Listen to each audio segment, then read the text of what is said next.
સાવરકુંડલા તાલુકાના આંબરડી ગામની સીમમાં પોપટભાઈ ખેડૂતની વાડીમાં ગઢડાના મજૂર પ્રભાબેન ભાગ્યા રાખીને રહેતા હતા।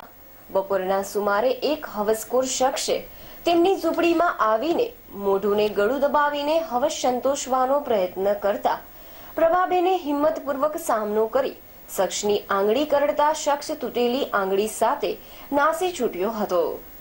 બાદમાં પ્રભાબેને આંગળીના ટેરવા સાથે ફરિયાદ નોંધાવતા પોલીસે ઝીણવટભરી તપાસ બાદ આરોપી શખ્સને ઝડપી પાડ્યો હતો।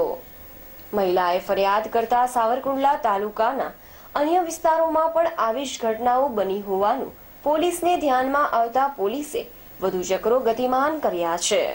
અહેવાલ જિગ્નેશ ગઢિયા, સાવરકુંડલા।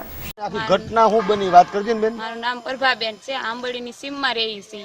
અજાણો માણસ એક આવીને મારી જબરદસ્તી કર્યો, પણ આમ ઓરડીમાં લઈ ગયો, જબરદસ્તી કરીને મારું ગળું ને મોઢું દબાવ્યું। એ રીતે મારી મોઢું આ પાસે હાથ આવ્યો, એ આંગળી મેં કાપી નાખી।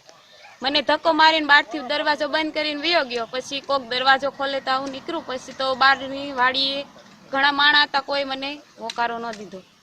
પણ અમે ઘાયગા મારા સસરાની વાડીએ જઈને બધાને જાણ કરી તો પોલીસ વાળા પાસે બટકું લઈને આવ્યા ને પોલીસ વાળાને કીધું તો ફાઇલ લખીને પછી પકડી। ત્યાર પછી બેને પોતાના બચાવમાં એનું મોઢું દબાઈ રાખેલું તો એના આંગળીનો બટકો ભરી લીધો, તેરું પકડાઈ ગયેલું। ત્યાર પછી બાઇક લઈને ભાગી ગયેલો। આ અંગેનો અમે ગુનો દાખલ કરેલ છે 52/16 થી 354, 447, 301 ગુનો દાખલ કરેલ છે। તપાસ કરી અને અમને બાઇકનો એક હકીકત મળેલી, બાઇકના આધારે અમે આરોપીને થોડી ગામની અંદરથી એની પાછળ પકડી અને ધોળધર પકડી લીધેલ છે અને આજે આને આ આરોપી અટક કરેલ છે। એનું નામ છે પરેશભાઈ લખુભાઈ ધાકડા, જે મૂળ ઉંચાયા ગામનો છે અને રાજુલાની અંદર ગોકુળનગરની અંદર રહે છે। આ આરોપી અગાઉ પણ આ વાડીની અંદર ઘણી વખતે ફરેલો હોય, જ્યાં બેન દીકરી એકલી હોય એને એકલતાનો લાભ લઈ અને છેડતી જેવા કરે છે કામો, અને કોઈ એકલી બાઈ હોય તો બળ વાપરી એની પર લૂંટ પણ કરે છે।